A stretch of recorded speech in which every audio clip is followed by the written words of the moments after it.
Hello दोस्तों, उम्मीद करता हूँ आप सारे कुशल मंगल होंगे। अपनी जो क्विक रिवीजन की सीरीज़ है, फास्ट सीरीज़, वो ख़त्म हो चुकी है और आज हम इसी बारे में बात करेंगे कि आप उसका मैक्सिमम फ़ायदा कैसे उठाएंगे, उससे बेनिफिट कैसे लेंगे और क्या आपकी स्ट्रेटेजी होनी चाहिए। आप केमिस्ट्री को कैसे तैयार करें, आपके बोर्ड एग्ज़ाम्स में आप कैसे फुल मार्क्स लेकर आएँ, इस बारे में हम बात करेंगे आज। सबसे पहले आपको कुछ स्टेप्स को फॉलो करना है, उस हिसाब से आप तैयार करेंगे तो बहुत अच्छी प्रिपरेशन आपकी होने वाली है। जैसे सबसे पहले आपको करना क्या है, अपनी ये जो सीरीज़ है quick study tips class +2 chemistry, ये जो है इसके वीडियोस आप देखें। पूरे सिलेबस के वीडियो NCERT टॉपिक्स के अनुसार ख़त्म हो चुके हैं। सबसे पहले आप वीडियो को देखें, इससे क्या होगा, आपको पूरे चैप्टर का सब कुछ पता लग जाएगा वन शॉट में। जैसे सॉलिड स्टेट है तो उसके ऊपर तो एक ही वीडियो है, बस 13-14 मिनट का, बस इतना है। इसके बाद सॉल्यूशंस के ऊपर 2 वीडियोज़ हैं, 25-26 मिनट के टोटल बैठते होंगे। इसी तरह आगे तक मान लिया कोऑर्डिनेशन केमिस्ट्री में आप चल रहे हैं तो उसके 3 वीडियोज़ अपने हैं। तो मैक्सिमम आपका जितना चाहे बड़े से बड़ा चैप्टर है वो 40-45 मिनट्स के अराउंड रिवाइज हो जाता है और उसमें कोई भी टॉपिक आपका अनटच नहीं रहता। तो इसका सबसे पहला काम आपने ये करना है कि वॉच द वीडियोज़ केयरफुली। सबसे पहले आप वीडियोज़ को अच्छी तरीके से देखें, जो भी चैप्टर आप रिवाइज कर रहे हैं। ये क्विक रिवीजन का वीडियो देखने के बाद आपको क्या करना है, आप NCERT बुक के ऊपर आ जाइए। NCERT बुक ये मान लीजिए केमिस्ट्री की भगवत गीता है, उसको करना बहुत ज़रूरी है।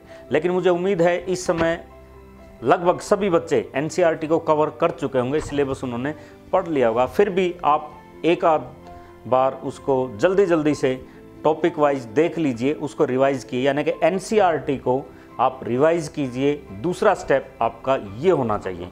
कई बार हम क्या करते हैं, NCERT को रिवाइज करते हैं, उसमें जो कॉलम्स होते हैं उनको छोड़ देते हैं। NCERT के अंदर कॉलम्स भी बने हुए हैं अलग से, या डायग्राम्स दिए हुए हैं, उनको भी आपको नहीं छोड़ना है। तीसरी बात आप क्या करेंगे, NCERT के एक्सरसाइज के क्वेश्चंस।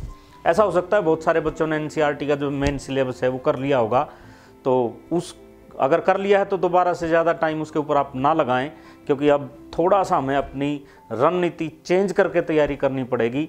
वो आपका तैयारी करने का तरीका ही डिसाइड करेगा कि आप कितना स्कोर करेंगे। तो फिर आप क्या करेंगे, NCERT की जो एक्सरसाइज के क्वेश्चंस हैं वो आप बिल्कुल नहीं छोड़ेंगे। आपके पास जो भी हेल्प बुक है आप वहाँ से करें, जो भी आप यूज़ करते हैं। सब में जितनी भी अच्छी हेल्प बुक्स हैं सब में कॉलम दिया हुआ होता है शुरू में ही, NCERT एक्सरसाइज क्वेश्चंस, या NCERT के जो भी आपके बीच के अंदर भी उसमें क्वेश्चंस हैं, एक्सरसाइज के भी, वो सारे क्वेश्चंस दिए होते हैं। तो वो एक्सरसाइज के क्वेश्चंस आपने ज़रूर करने हैं। इसके बाद आप क्या करेंगे, चैप्टर वाइज या तो आप कोई 10 ईयर खरीदिए, लगभग सभी लीडिंग पब्लिशर्स के 10 ईयर्स आते हैं, यानी कि चैप्टर वाइज या टॉपिक वाइज क्वेश्चंस उसमें दिए होते हैं पिछले सालों में। यानी कि जो CBSE बोर्ड के एग्ज़ाम हुए हैं उन एग्ज़ाम्स के इस चैप्टर में से कौन कौन से क्वेश्चन आए या इस टॉपिक के कौन कौन से क्वेश्चंस आए, वो आपको ज़रूर रिवाइज करने हैं। वहीं से आपकी असली तैयारी का आपको पता चलेगा, क्योंकि जब तक आप क्वेश्चंस को नहीं समझेंगे तो आंसर देना मुश्किल होता है। बहुत बार अपने साथ ऐसा होता है, हमें आंसर्स का पता होता है लेकिन फिर भी हम पेपर में उसको छोड़ कर आते हैं, आंसर नहीं कर पाते हैं। इसके पीछे केवल यही वजह होती है, केवल और केवल, कि हम उस क्वेश्चंस की लैंग्वेज को अंडरस्टैंड नहीं कर पाते कि वो क्या पूछ रहा है, जबकि आंसर्स तो वही हैं। एक बार आपने NCERT को रिवाइज़ किया या नोट्स को रिवाइज़ किया, नोट्स आपको जो वेबसाइट है नीचे दिखाई भी देगी, तो वेबसाइट पे भी आपको मिल जाएंगे, डालने शुरू कर दिए हैं मैंने।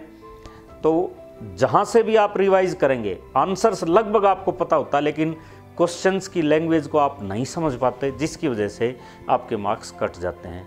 तो क्वेश्चंस की प्रैक्टिस बहुत ज़्यादा ज़रूरी है। तो आपको क्या करना है, जो चैप्टर वाइज हैं या टॉपिक वाइज क्वेश्चंस बहुत से पब्लिशर्स के आते हैं प्रीवियस बोर्ड एग्जाम्स के, वो आपने ज़रूर रिवाइज करने हैं। उससे आपको ये पता चलेगा कि पॉइंट्स को या कॉन्सेप्ट्स को किस किस तरीके से घुमा फिरा कर पूछा जाता है। तो इसके साथ ही इस तरीके से रणनीति बनाकर, अभी बहुत सारा समय बचा हुआ है, आप अपनी तैयारी कीजिए और जब आप पेपर देने के लिए एंटर होते हैं तो कूल माइंड से पेपर दीजिए, क्योंकि वही 3 घंटे ये डिसाइड करेंगे कि विनर कौन है, आपकी तैयारी कैसी है। लगे रहिए, जब तक आप सीखते रहते हैं तब तक आप सफल होते हैं। जहाँ पर आपका सीखना बंद, वहाँ पर आपकी सफलता भी बंद। तो तैयारी करते रहिए। Best of luck.